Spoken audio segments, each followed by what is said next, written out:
Lovely Dark Deep by Joyce Carol Oates. Redlow, Vermont, August 18th, 1951. Here was the first surprise. The great man was much heavier, his body much more solid than I'd anticipated. You would not have called him fat, but his torso sagged against his shirt like a great udder, and his thighs in summer trousers were fleshy, like those of a middle-aged woman, the sensitive young poet face of the photos. At least, the photos I'd affixed to my bedroom wall had coarsened and thickened. Deep lines now bracketed the eyes, as if the 77-year-old poet had too often scowled or squinted. The snowy white hair so often captured in photographs, like ectoplasm lifting from the poet's head, was thinner than any photograph had suggested. And not so snowy white, in fact, disheveled, as if the poet had only just risen dazed from sleep. The entire face was large, larger than you expect a poet's face to be, and the thick jaws were covered in glittering little hairs, as if the poet hadn't shaved for a day or two. The eyelids were drooping, nearly shut. "Excuse me, Mr. Frost?" My voice was tentative, apologetic. My heart had begun to beat erratically, like some small perishable creature, a butterfly or moth, might beat against its confinement. For here was the great man, so suddenly. In my nervous excitement, I'd anticipated walking much farther along the path to his cabin in the woods, the poet's cabin, as it was called. I'd anticipated knocking at a door and waiting for the door to be opened. Surely not by the legendary Robert Frost himself, but by an assistant or secretary. Widowed since 1938, as I'd made it a point to know, the poet would not have been protected by a warry wife, at least. Instead, Mr. Frost was awaiting his interviewer outside the cabin, on a small porch, slouched in a swing, seemingly dozing, slack-jawed, a scribble of saliva on his lips.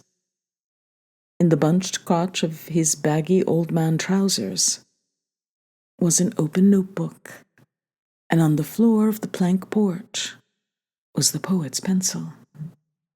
Mr. Frost seemed to have drifted into a trance-like sleep in the midst of writing a poem.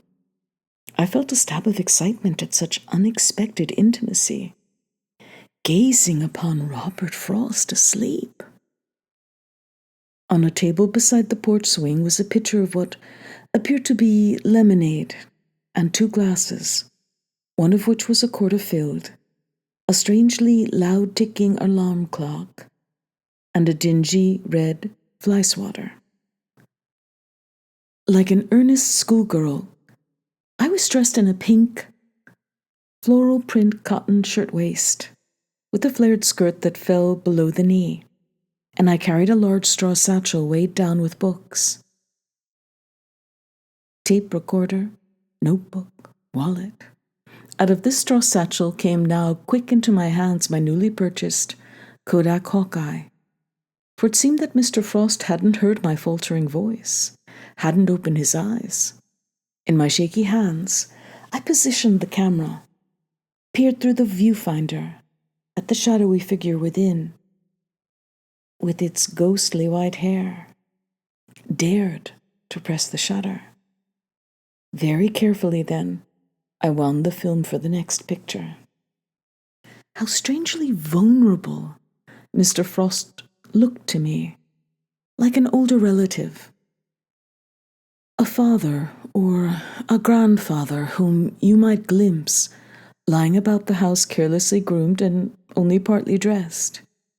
It was said that the poet was vain of his appearance and insisted on exerting veto power over most photographs of himself, and so it was by chance I'd come upon him in this slovenly state between sleep and wakefulness, on his bare feet, well-worn leather house slippers.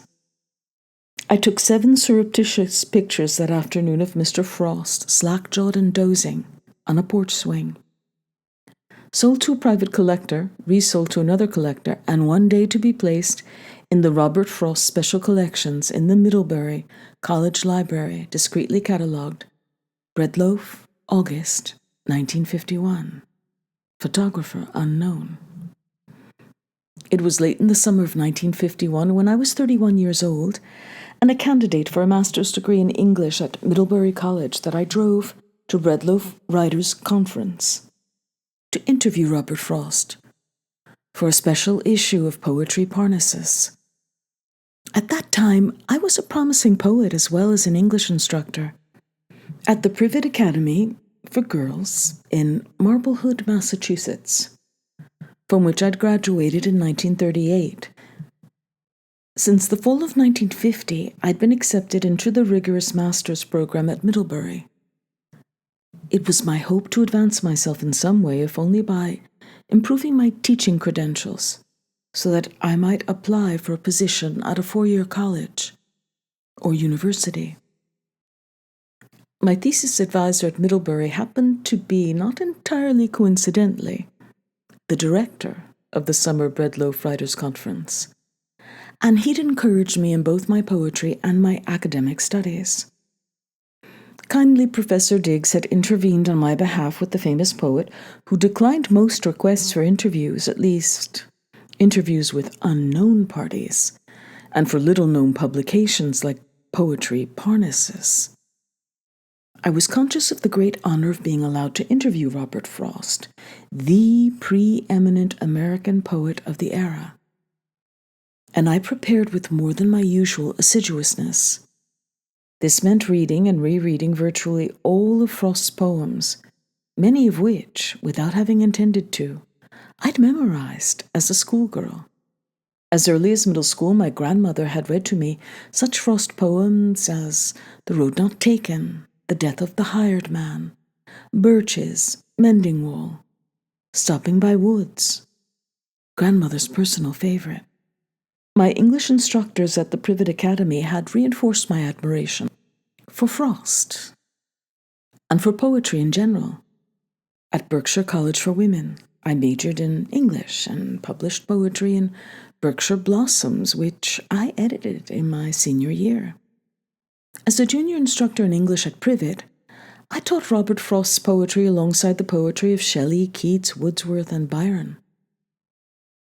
I'd heard Mr. Frost read his poetry several times in Massachusetts and Vermont, always to large, rapturous, and uncritical audiences. The atmosphere at these celebrated readings was reverential yet festive, for Robert Frost had become known as a Yankee sage who was also a Yankee wit, a homespun American who was also a seer. Are you wondering what I looked like? It should certainly be noted that I was a pretty young woman who'd always looked younger than my age, which is for women the most satisfying sort of deception. I was not strikingly beautiful, which would have involved an entirely different sort of strategy in confronting the male world, one far more cautious and circuitous, but my sort of wan, delicate blonde prettiness seemed preferable to beauty for many men. The striking beauty is the female a man can't control in the way he might imagine he could control the delicately blonde, merely pretty woman who at 31 can still pass for a girl of 18. Also, I was petite. Men imagined that they could more readily intimidate a petite female. You would note immediately that I was not married or even engaged by glancing at the third finger of my hand, which was bare. Like most young women of my sort of the era, I was a virgin, by which is meant not simply or merely a physiological state, but a spiritual state as well. Pure, innocent, unsullied, artless. These were adjectives that might have described me, and would have been flattering to me as to any young, unmarried girl of the time. Though at 31 and still unmarried, I wasn't exactly young any longer. I hoped that Mr. Frost, at 77, would see me differently. Excuse me, Mr. Frost, I am Evangeline Fife. I have an appointment with you at 1 o'clock. The elderly poet's eyelids fluttered and blinked open. For a startled moment, Mr. Frost didn't seem to know where he was. Outside? On a porch swing? Had he been sleeping? And what time was it? His first fearful glance was at the alarm clock on the table beside the swing. Then, blinking again, and even rubbing at his eyes, the poet saw me. Ah, an attractive younger stranger, standing some 10 feet in front of him in the grass, with fine brushed, pale blonde hair, and widened, periwinkle blue, worshipful eyes. As a portly peacock might do, quickly the poet took measure of himself, glancing down at his bulky body. His large hands lifted to pat down his disheveled hair, stroke his unshaven jaws, adjust his shirt where it swelled over his belt buckle. He frowned at me and smiled, and there emerged, as through parted curtains, on a brightly lit stage, the New England sage Robert Frost, of the famed poetry readings. Yes, of course. I've been awaiting you, my dear. You are prompt, 1 o'clock, but I am prompter, you see, for I am already here. Unfortunately, the notebook precariously balanced in the poet's lap fell to the ground. Clumsy, flummoxed, and sensing himself not so nimble, Mr. Frost seemed disinclined to stoop over and pick it up. So with a little curtsy, I did. It was an ordinary spiral notebook with a black and white marbled cover. What I could see of the pages were covered in pencil scrawls. Mr. Frost seemed embarrassed, taking the notebook from my fingers. Thank you, my dear. Very like a schoolgirl, I stood before the poet, whose gaze moved up and down my body with the finesse of a practiced gem appraiser. Mr. Frost was murmuring what a lovely surprise this was, that the interviewer for poetry was me. So often the interviewer is beetle-browed and grim if a young man, and thick-waisted and plain as suet if female. The poet chuckled mischievously, rubbing his hands together. A blush rose into my face. Being so complimented at the expense of other less fortunate interviewers was an ambiguous gift. To accept would be vain. To seem to decline would be rude. Yet I had no choice but to murmur an apology. Except, Mr. Frost, it isn't poetry, but poetry Parnassus. Mr. Frost grunted. He wasn't sure he'd heard of poetry Parnassus. You'll be featured on the cover, Mr. Frost, as I explained in my letter. Still, Mr. Frost frowned. A sort of thundery malevolence gathered in his brow. Quickly I said, I mean the entire October issue will be devoted to Robert Frost. This placated the poet to a degree.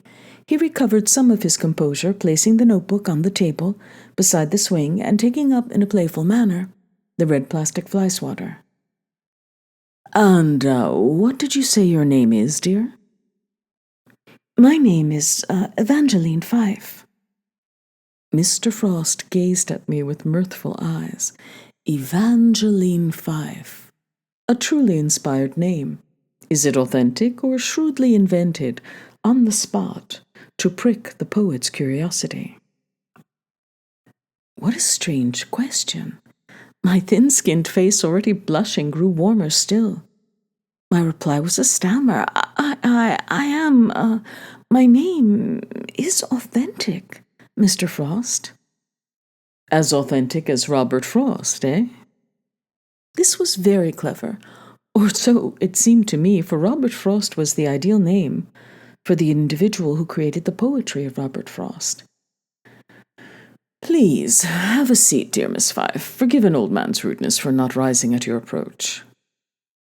Mr. Frost made a courteous little gesture, simulating the action of rising to his feet, without actually moving, and extending a hand to me, in a gentlemanly manner, though it was imperative that I come to him, to allow my hand to be gripped in his plump, dimpled hand and shaken briskly. With a little grunt, Mr. Frost tugged me up onto the porch to sit beside him on the swing. But discreetly I took another seat, in a rattan chair. I think, my dear, the cushion on that chair is damp.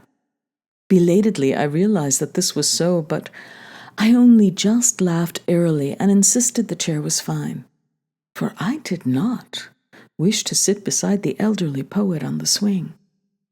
Mr. Frost was slapping the fly swatter lightly against his knee. If it becomes too damp, my dear, please tell me. We'll find another place for you. With mock primness, the poet smiled, wanting me to understand how he'd refrained from saying, for your tender little bottom. Embarrassed, I was about to turn on my tape recorder and ask my first question when, as if he'd only now thought of it, Mr. Frost said, "And who are the Fifes, my dear?" My heart sank in dismay. I'd never thought of my family and relatives as the Fifes. It was rare that I gave them much thought at all. I managed to murmur a weak reply. My family and my father's relatives live in Maine, mostly in Bangor. Bangor, not a hospitable place for the cultivation of poetry, I think. Mr. Frost smiled at me, tapping the fly swatter lightly on his knee. And your mother's relatives, Miss Fife? There were ancestors who lived in Salem, Massachusetts. Gleefully, Mr. Frost said, "Ah, there's history, my dear. Were your mother's Salem's ancestors witch hunters or witches?" I don't think so, Mr. Frost. If you don't know with certainty, it's likely that your ancestors were witches. The witch hunters were the ruling class of the Puritan settlements. None of this made sense to me entirely. Mr. Frost chuckled at my look of incomprehension. It would seem to have been an old, much-loved ploy of the poet's, confounding an interviewer with questions of his own. He'd folded his large hands over his belly, which strained the white cotton shirt above his belt. I had a glimpse of the elderly poet's exposed navel, a spiraling little vortex of hairs around a miniature knob of flesh as quaint as a mummified snail. Like a New England Buddha, the poet reclined, a figure of complacent male wisdom. Even as I asked Mr. Frost if we might begin our interview, he said, ignoring me, slapping the fly swatter against the palm of a hand, "Thou shalt not suffer a witch to live." The Americans understood this admonition deep in their killer souls. All that remains for our fellow citizens is to locate the witch among us. For that, like the most vicious hunting dogs, they require guidance. In the way of a bull who is both rambling and aggressive, prone to whimsical turns, the observer can't predict. Mr. Frost reminisced at length on the subject of witch hunting and witches and the witchery of the poet. For poetry must always be a kind of code. By this time I'd switched the tape recorder on and begun to take shorthand in my notebook as well, for I did not want to lose a single precious syllable of Mr. Frost's. I thought of his bizarre poem, The Witch of Coos, the bones of a long-ago murder victim, hiking up the cellar steps of a remote old farmhouse in New Hampshire, nailed behind the headboard of a marital bed in an attic, like an ancient curse stirring to life. If the poet had written only this singular poem, along with one or two other poems spoken by deranged New England narrators, the reputation of Robert Frost would be that of a master of the Gothic. Do you believe in witches, Mr. Frost? It was the bold desperation of the timid, such an awkward query, made when Mr. Frost paused for breath and met with a disdainful frown. With a cruel smile, Mr. Frost said, "Poetry isn't in the business of believing, Miss Fife. Believing is a crudeness. That is the prerogative of other, lesser beings." These words were a sort of rebuff, but I was eager to transcribe the startling aphorism, which was entirely new to me. If Robert Frost had uttered it previously or committed it to writing, I was unaware of it. Poetry, not in the business of believing. Believing, a crudeness, the prerogative of other, lesser beings. Very different from the homespun Frost, so beloved by people like my grandmother. As Mr. Frost spoke, his eyes darted shrewdly about, and with sudden alacrity, he wielded the fly swatter, crushing a large fly that had come to rest on a porch post nearby. The black, broken body fell to the grass. If only the ignorant poetry haters among us could be dealt with so readily. Mr. Frost chuckled. I was about to ask Mr. Frost who these poetry haters might be. I was prepared to ask him about Shelley's remark that poets are the unacknowledged legislators of the world, but did not have a chance to speak, for Mr. Frost then reverted to the previous subject of the fifes, as if he were suspicious of my identity or pretending to be so, asking me when the fifes had emigrated to the United States and from where. So I told him that, as far as I knew, the fifes had come to America in the 1880s, from somewhere in Scotland. Mr. Frost seemed just slightly disappointed. Ah, well, so no one in your family is guilty of persecuting witches, at least not in the New World. And they obviously were not slave owners, nor did they profit from the robust slave trade of the pre-Civil War United States, as so many did. Yes, sir. I mean, no, they did not. And where in Scotland did they come from, Miss Fife? The poet's perusal of me, the fixedness of his gaze, was making me feel very self-conscious. For it seemed to me that this was the way he'd been looking at the flies that buzzed obliviously about, beyond his reach to swat. I think, Perth, Inverness. Sharply, Mr. Frost said, Indeed, but not Leith? I had dared not claim this port of Edinburgh, for I knew that Frost's mother had been born there. No, sir. But you have visited Scotland, Miss Fife. Are you any sort of Scots lass? The poet's mouth twisted in a sneer with the words Scots lass. I told Mr. Frost that I was no sort of Scots lass, I was afraid, and that there wasn't money for that sort of lavish travel in my family. Ah, a rebuke. Let me assure you, dear, there wasn't money for anything like that in the Frost family either. We were all very, as my poems indicate, very poor and very frugal. But Mr. Frost was laughing kindly, seeing the abashed expression on my face. Did you like the verse of Robbie Burns? Oh, my love's like a red, red rose that's newly sprung in June. Oh, my love's like the melody that's sweetly played in tune. Mr. Frost recited the lines with exaggerated rhythm. Gives doggerel a bad name, eh? All dogs might sue. I laughed feebly at this joke, if it was a joke. A knitted look came into the poet's forehead. The mocking eyes relented. Though I have to concede Burns has written some decent verse, or rather lines. Even you on murdering errands toiled, lone from your savage homes exiled. The man felt strongly, which is the beginning of poetry. A ripple of panic came over me. At this rate, we would never get to the poet's life, still less to the substance of the interview, which was the poetry of Robert Frost. This man seemed to be hiding behind his back as one might tease a child with a treat. The child nose is out of reach. Daringly, I decided to counter with a question of my own. "And where are your people from, Mr. Frost?" But this was a blunder.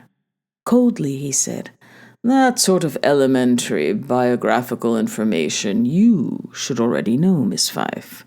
I hope you've done your homework in your subject, and don't expect the poor subject to provide information that is publicly available." For a moment, I couldn't speak. "Oh, Mr. Frost, I'm sorry. Yes, I do know that you were born in San Francisco and not in New England, as most people think, and your background isn't rural. You lived in San Francisco until you were 11. Your father was a newspaperman." Irritably, Mr. Frost said, "That is but literally true. In fact, I have a considerable rural background. I was brought back east by my mother after my father's untimely death, and soon I was farming, my paternal grandfather's farm in Derry, New Hampshire. It was clear from the start that Rob Frost was a natural man of the soil, a New Englander by nature, if not actual birth." Shutting his eyes, leaning back to make the swing creak, Mr. Frost began to recite poems from A Boy's Will and North of Boston with perfect recall. Mending Wall, The Woodpile, After Apple Picking. I am overtired of the great harvest I myself desired. The poet spoke in a soft, wondering, lyric voice. There was great beauty in this voice. The New England drawl with its spiteful humor had quite vanished. Now it was possible to discern the young Robert Frost in the flaccid and creased face. The poet who resembled William Butler Yeats and Rupert Brooke in his dreamy male beauty. The poet ceased abruptly, as if he'd only just realized what this final line from Apple Picking meant. Quickly I asked, "What does that line mean, Mr. Frost? I am overtired." "A poem's meaning resides in what it says, Miss Fife." The poet cast a look in my direction that, had it been a swat from the dingy red fly swatter, would have struck me flat in the face. As it was, I couldn't help recoiling, just perceptibly. Frost's second book, North of Boston, contained another of his early masterpieces, Home Burial. This poem the poet never read to audiences. I asked him if the man and the woman in the poem were himself and his wife Eleanor, at the time of their first son's death in 1899, at the age of 3, a death that might have been prevented, except for the mother's Christian Scientist beliefs. Mr. Frost stared at me for a long moment, with something like hatred. His eyes narrowed, his face contorted in stubbornness. There was no mistaking the man for the kindly New England bard. But he did not answer my question. As if this were an issue that had to be set right, he resumed. "Only a poet who knew rural life intimately could have written any of my country poems. There are no other poems quite like them in American poetry. In England, perhaps, the poetry of John Clare and Wordsworth. But these are very different, obviously." "Yes, sir, very different." Mr. Frost tossed the fly swatter onto the table and rubbed his large hands. I thought how curious the backs of his hands were, creased and elderly, but the palms were smooth. A sly light came into the faded eyes. "I am wondering, Miss Fife." Please call me Evangeline, sir." "But you must not call me Rob, you know. That would not be right." "Mr. Frost, yes, I would not presume." "I have been wondering, Evangeline, are you comfortable in that chair?" I was not so comfortable, but I quickly smiled and said yes. You've not become just slightly damp? My bottom was, in fact, damp, for the cushion was damp and had seeped through the skirt of my dress, my silk slip, and my cotton panties. But I did not dare to betray my discomfort.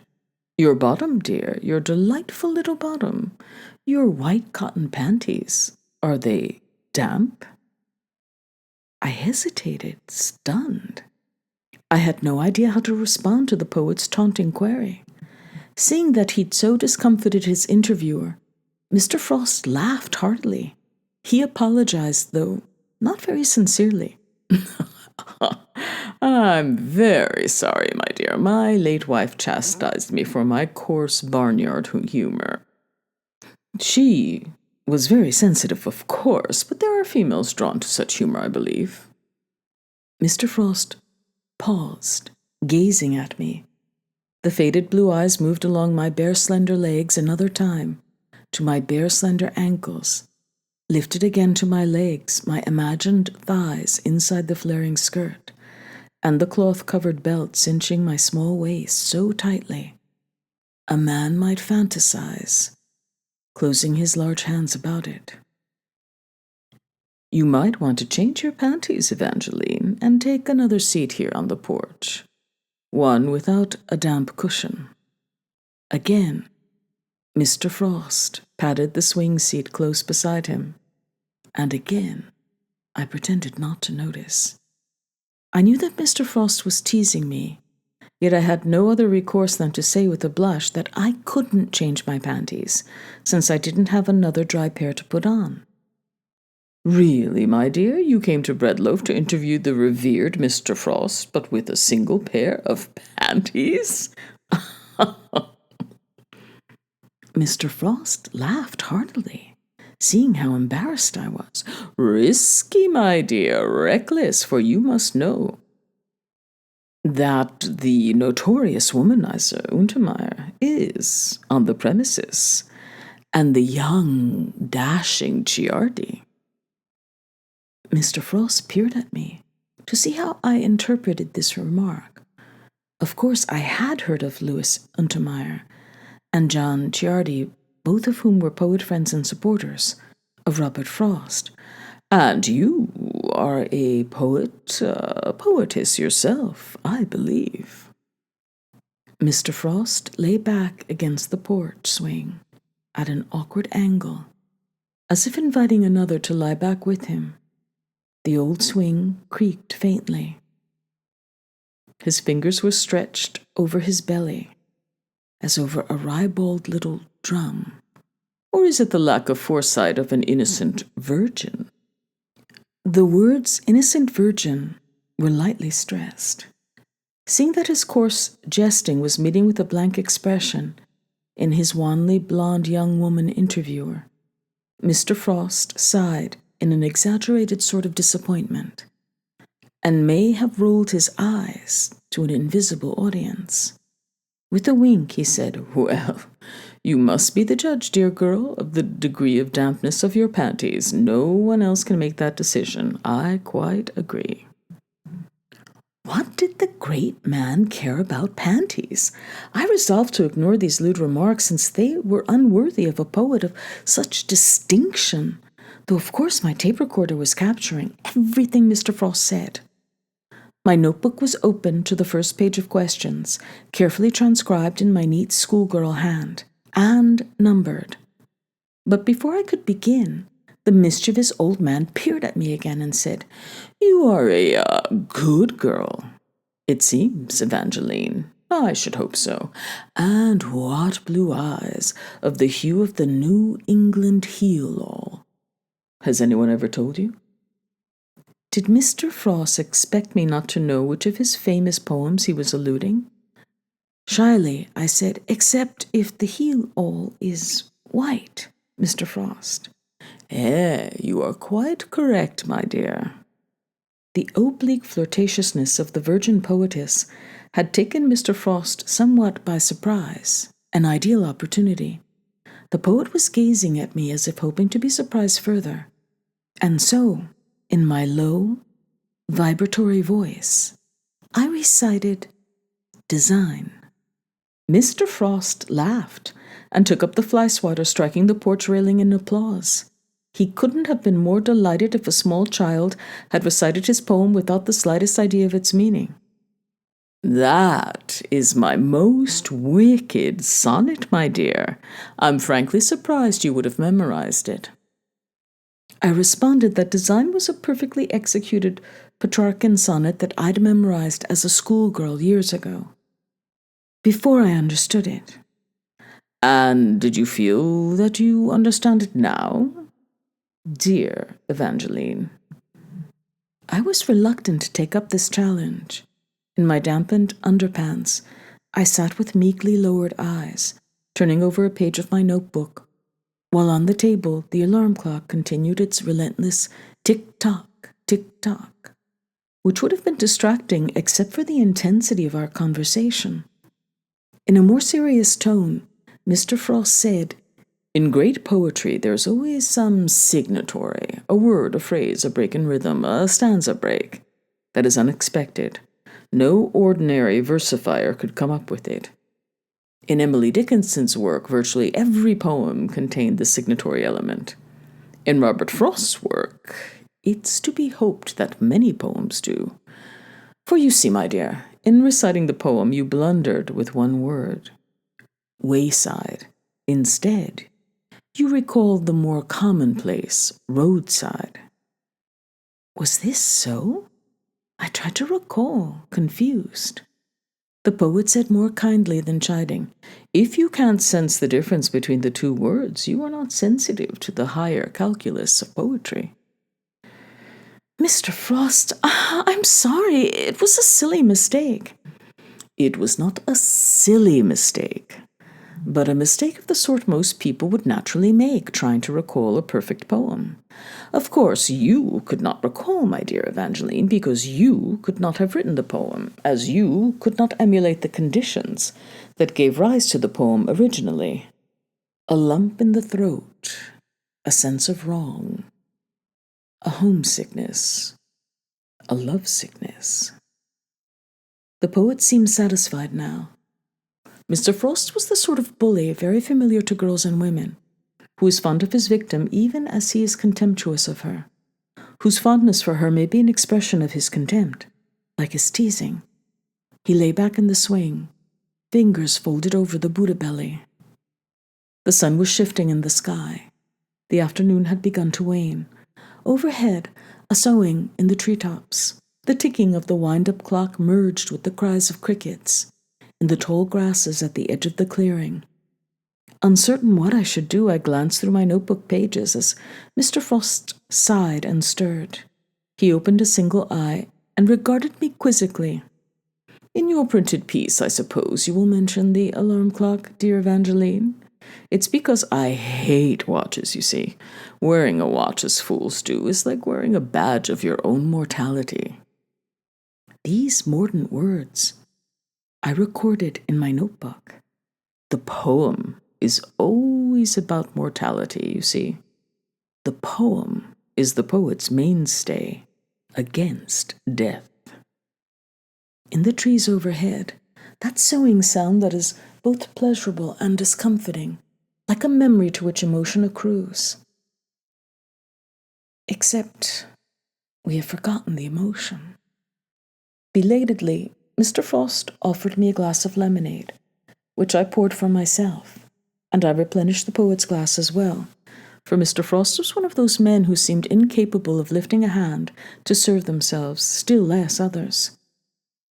I took a small sip of the lukewarm, oversweet lemonade, for my mouth was very dry. Then I resumed the interview with a friendly, familiar sort of question.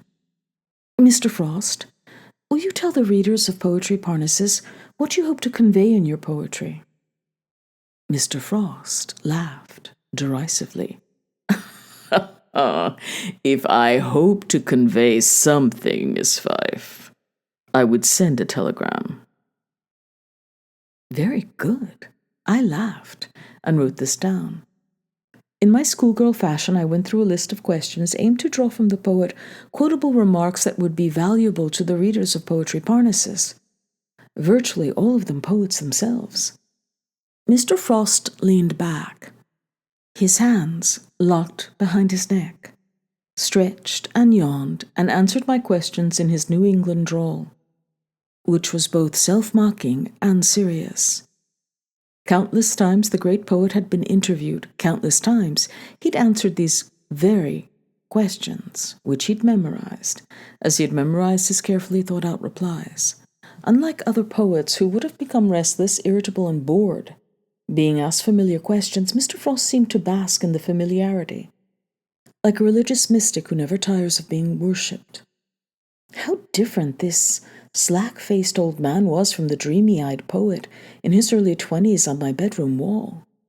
Long ago he'd composed his aphoristic replies, worn smooth now as much-handled stones, free verse, playing tennis without a net, poetry, a momentary stay against confusion, lyric poetry, ice melting on a hot stove, love, an irresistible desire to be irresistibly desired.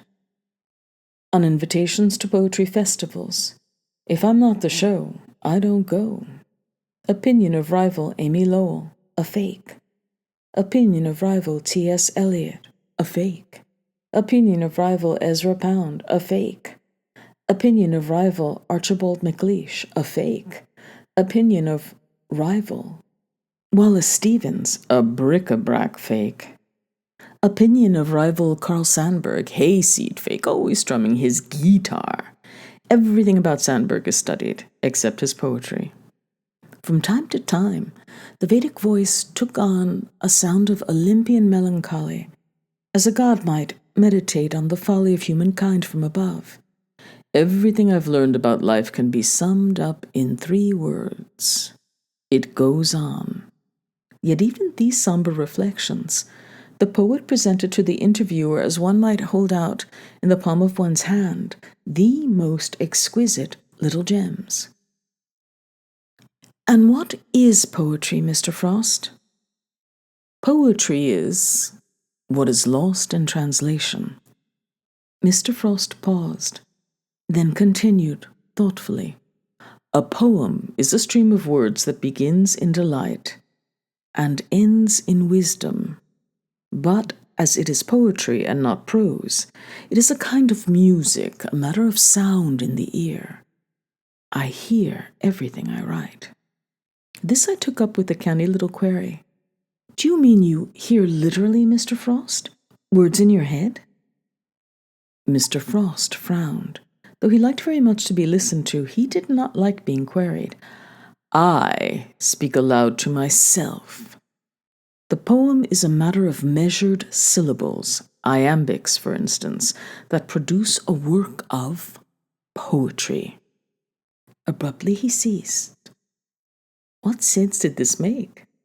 The young woman interviewer, gazing at him so avidly with her widened heel-all blue eyes, had become subtly disconcerting. A poem is sound over sense? No, a poem is not sound over sense, not my poetry.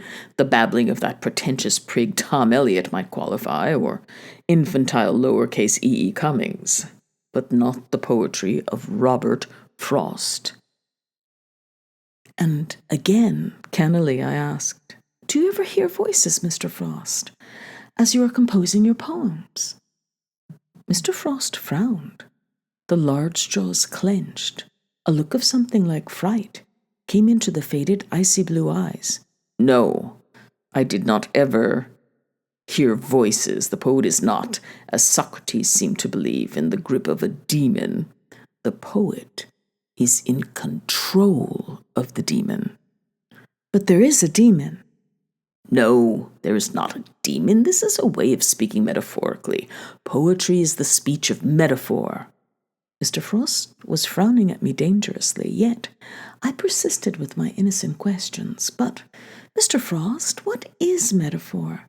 And why is metaphor the speech of poetry? The poet snorted with the sort of derision that would have roused gales of laughter in an admiring audience. Dear Miss Fife, you might as well ask a mockingbird why he sings as he does, appropriating the songs of other birds, as ask a poet why he speaks as he does. If you have to ask, my dear girl, it may be that you are incapable of understanding. This scathing rejoinder, which would have eviscerated another more subtle interviewer, did not deter me, for I felt the truth of the poet's observation and did not resent it.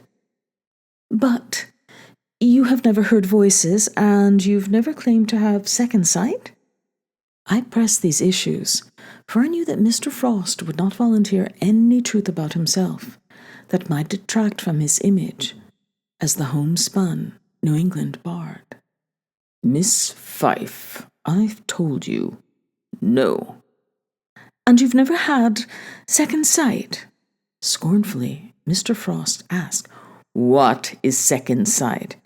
The ability to see into the future, Mr. Frost, to feel premonitions, to prophesize. Mr. Frost snorted. In his eyes, a small flicker of alarm. Old wives' tales, my dear, maybe in your Scots family, but not in mine. Adding then, in a smaller voice, why would anyone want to see into the future? That would be a curse. In the elderly poet's face an expression of such pain, such loss, such grief, such terror, of what cannot be spoken, I looked aside for a moment, in embarrassment. And for that moment I thought perhaps I should take pity on him, beginning by destroying the humiliating snapshots on my Kodak Hawkeye. Then Mr. Frost resumed his bemused, chiding, superior voice. Miss Fife, tell your avid readers that poetry is mystery, quite above the heads of all, no matter what the poet tries to tell you. But readily I countered, yet the poet builds on predecessors. Who have been your major influences, Mr. Frost? Mr. Frost looked at me startled, as if a child had reared up to confront him. My influences? Very few. Life has been my influence. But not Thomas Hardy? No. Not Keats, not Shelley, not Wordsworth, not William Collins? No, not to the degree that life has been my influence. The thundery look in Mr. Frost's face warned me not to pursue this line of questioning, for of all sensitive issues it is influences that most rankle and roil, even the greatest geniuses, the suggestion that others have helped him crucially in their careers. Yet I couldn't resist asking why Frost had so low an opinion of Ezra Pound, who'd been extremely generous to him when he'd been a struggling unpublished poet at the time they'd first met in England.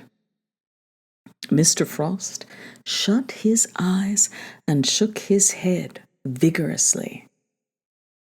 Was Ezra Pound mistaken, or some sort of fake, when he said that A Boy's Will contained the best poetry written in America in a long time?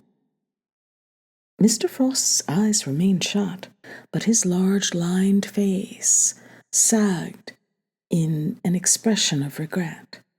Well, even a fake can be correct now and then. Cautiously, Mr. Frost opened one of his faded blue eyes, his gaze fixed on me in mock appeal, as a clock that can't keep time is yet correct twice each 24 hours. Still, I wasn't to be placated. My next question was a sharp little blade I inserted into the fatty flesh of the poet between the ribs. But, Mr. Frost, weren't you once a friend of Ezra Pound's? Miss Fife, why are you tormenting me with Pound? The man is a traitor to poetry as he was a traitor to his country, a fascist fool, an ingrate. No one can estimate when he became insane. He's insane now. Enough of Pound. And what is your opinion of Franklin Delano Roosevelt? This was a sly question, for Mr. Frost's Yankee conservatism was well known. Even more than Ezra Pound, FDR enraged the poet, who stammered in indignation, "That cripple, that socialist fraud, FDR's brain was as deformed as his body." Tried to hide the fact that he wasn't a whole man. The idiot photos were taken in, and his wife, homely as the backside of a gorilla. Socialism is plain theft. Taking from those of us who work and work damned hard and giving what we've earned to idlers and shirkers. My wife, Eleanor, a sensitive, educated woman nonetheless, raved about FDR, that if she could, she would have killed him, which suggests the man's monstrousness, that he could provoke a genteel woman like Eleanor Frost to such rage. You may call me selfish, Miss Fife. Yes, I am a selfish artist, for I believe that art must be self-generated and has nothing to do with the collective. Doing good is a lot of hokum. I would not give a red cent to see the world improve, for if it were— And here Mr. Frost's voice quavered coyly, since he'd made this remark numerous times to numerous interviewers. What in the hell would we poets write about? My shocked response was expected too, and my widened blue eyes. Why, Mr. Frost, you can't mean that. Can't I? I certainly do, dear Evangeline. Have you not read my poem, Provide? In a nutshell, there is Frost's economic theory. Provide for yourself, even if it means selling yourself. The chuckle came deep and deadly. Don't expect me to provide for you. But you are acquainted with poverty, Mr. Frost, aren't you? Quite extreme poverty? No. No? Not when you were a child, and later when you were married and trying to support a young family on your father's farm and dairy? No. The Frosts were frugal, but we were not ever poor. When your father died in San Francisco, your mother was not left destitute? Miss Fife, destitute is an extreme word. You're insulting my family. This line of questioning has come to an end. Mr. Frost's face was flushed with indignation. Between us there was an agitation of the air. The very lemonade in my glass quivered. Seeing that the poet was about to banish me, having lost patience with even my wanly blonde good girl looks, I plunged boldly head on. Is it true, Mr. Frost, that as a young man, not yet married, you were so depressed you tried to commit suicide in the dismal swamp of North Carolina? Mr. Frost's cheeks belled in indignation.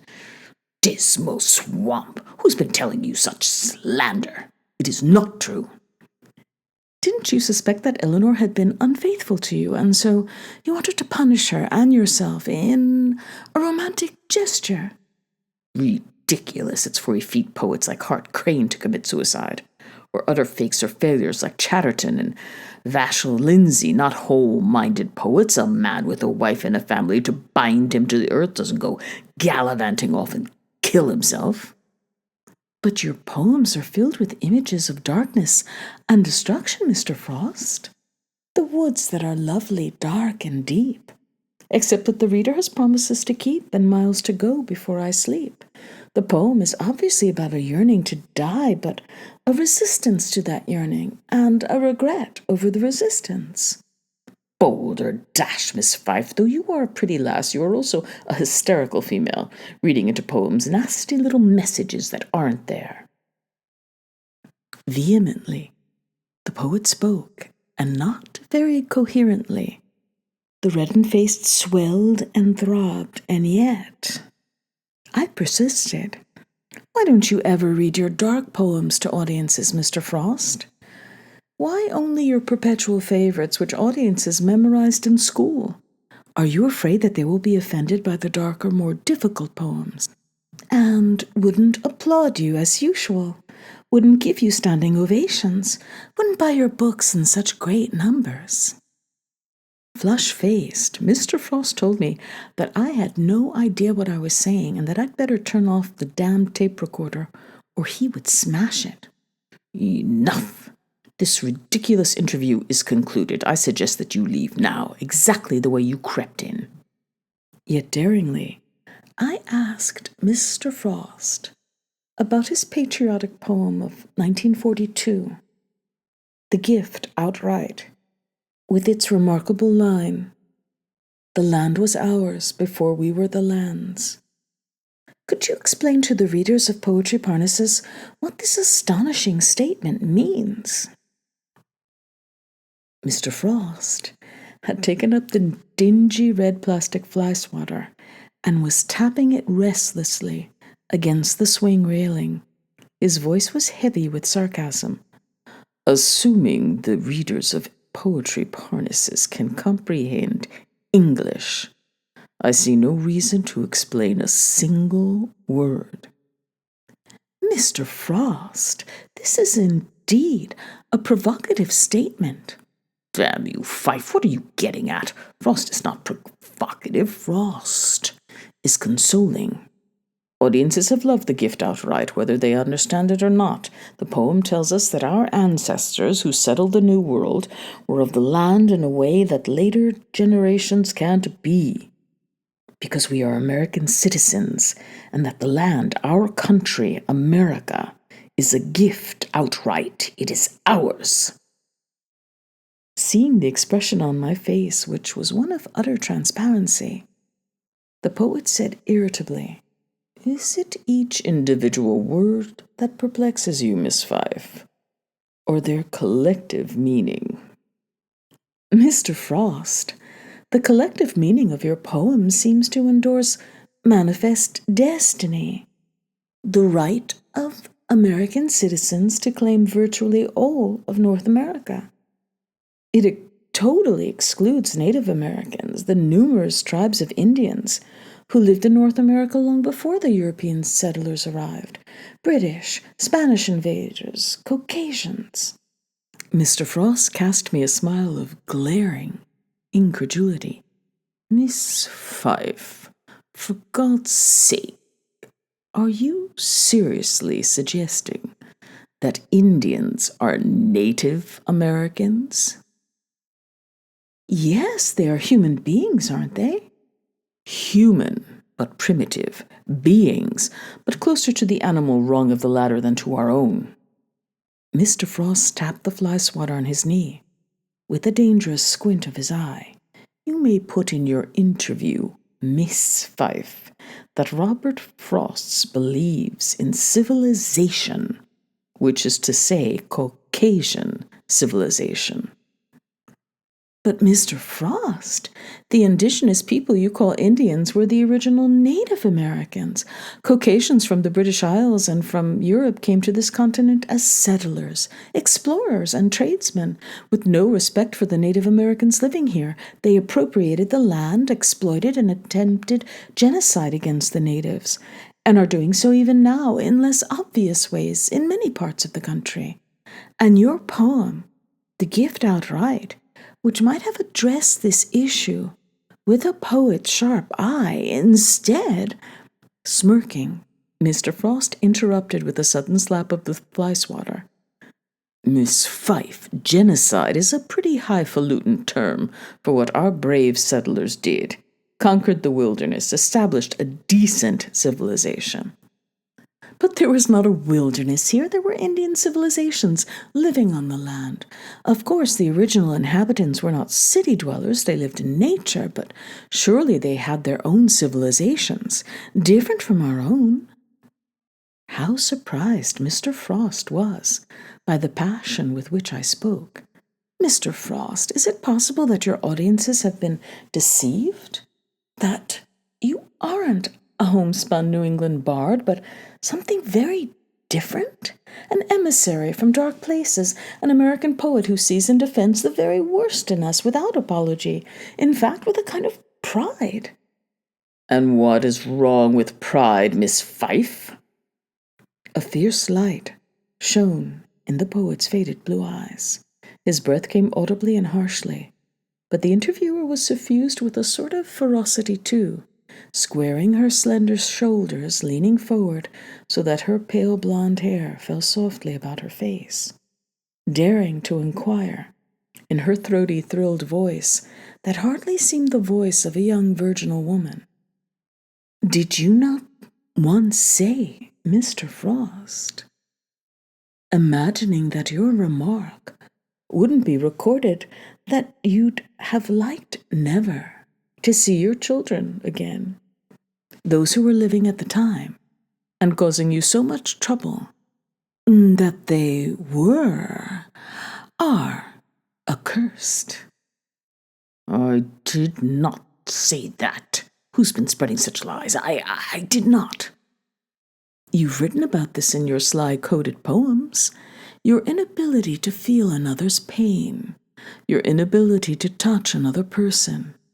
You've revealed everything in your poems that has been hidden in your heart, which is why in public you deny your poems as one might deny paternity to a deformed or disfigured child."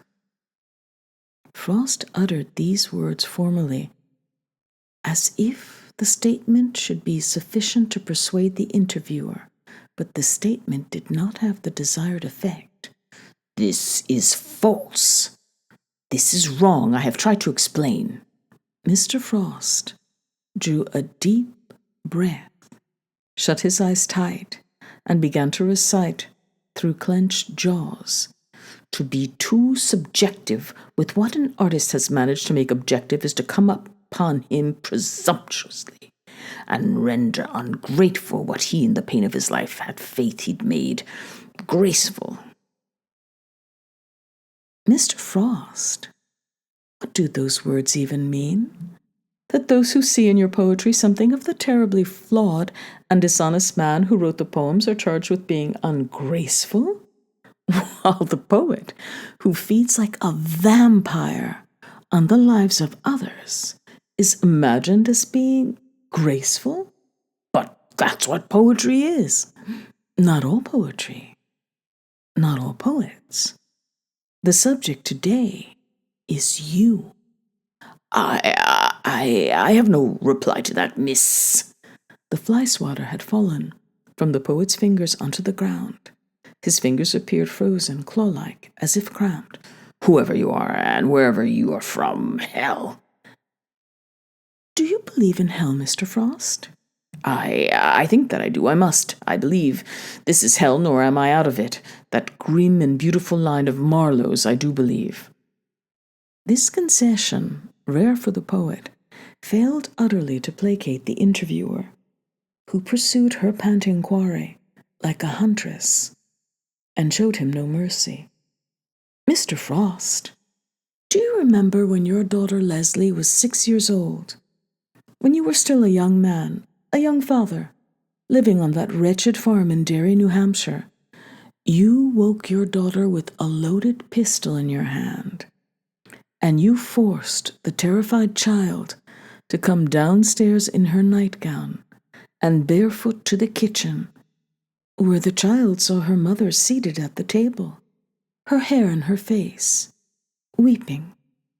Your wife had been an attractive woman once, but living with you in that desolate farmhouse, enduring your moods, your rages, your sloth, your fumbling incapacity as a farmer, your sexual bullying and clumsiness, already, at the age of 31, she'd become a broken, defeated woman.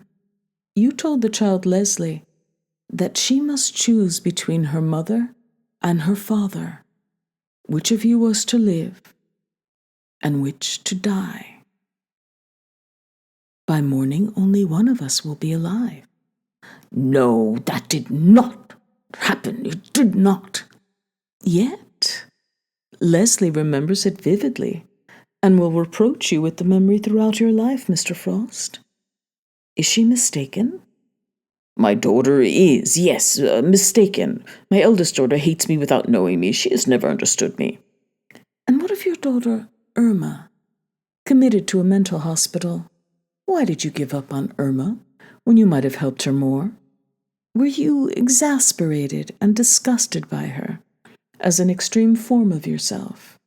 Your wild talk, your turbulent moods, your dark places, You gave up on Irma, as you'd given up on your sister Jean years before. Mental illness frightens you, like a contagion. Mr. Frost protested weakly. I did all I could for Irma and for my sister Jean. I could not be expected to give up my entire life for them, could I? All that I'd done they felt no gratitude for, but were encouraged in their wildness and blame of me. Why was poor Irma so obsessed with being kidnapped and raped? Forced into prostitution? You were scornful of Irma's terrors. You told her bluntly, when she was just a girl, that she was so unattractive, she needn't fear being raped.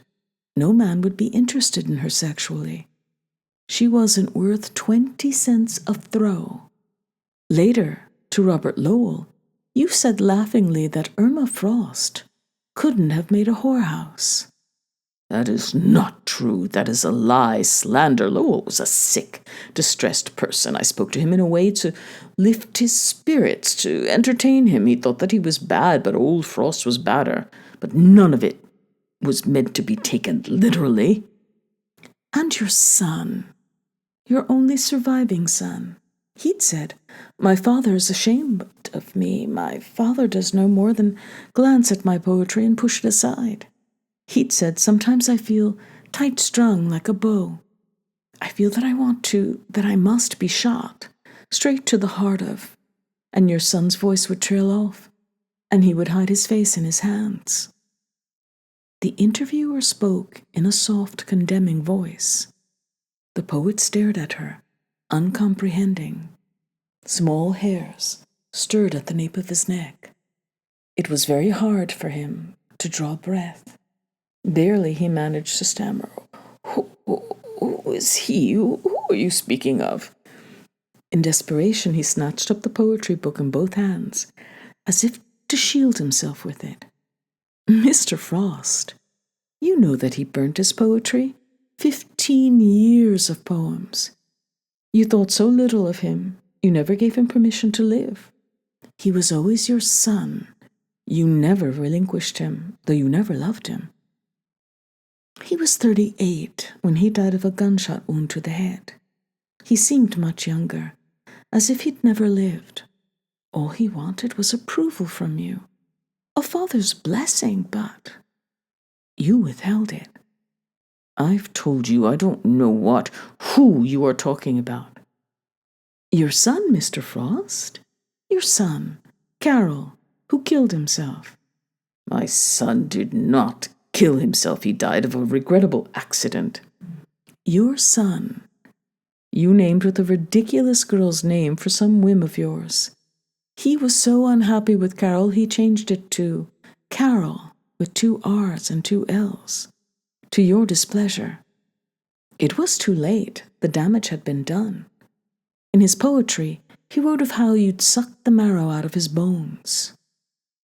You left him nothing. You'd taken his manhood from him. He knew your secret. You could never love any of your children. You could only love yourself."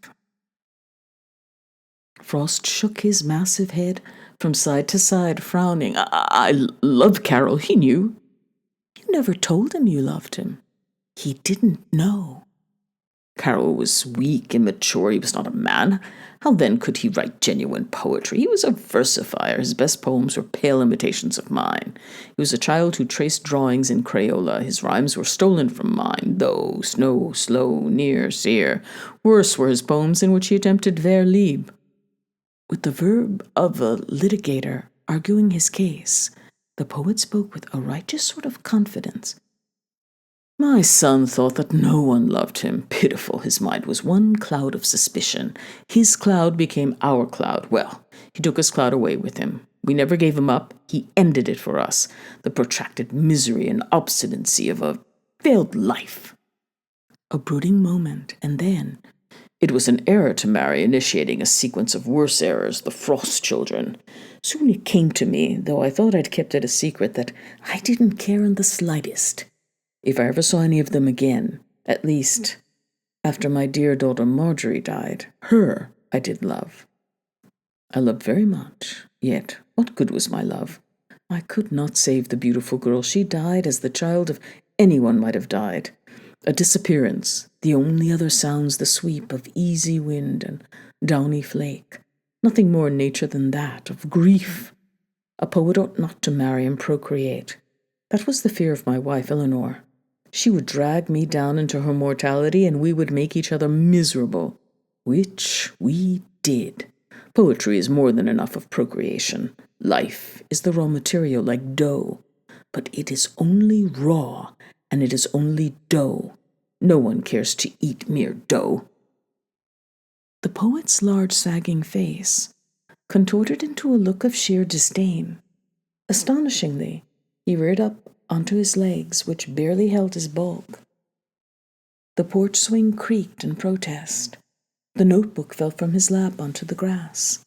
Like a wounded bull, suffused with an unexpected strength, by pain and courage, the poet swayed and glared at his tormentor.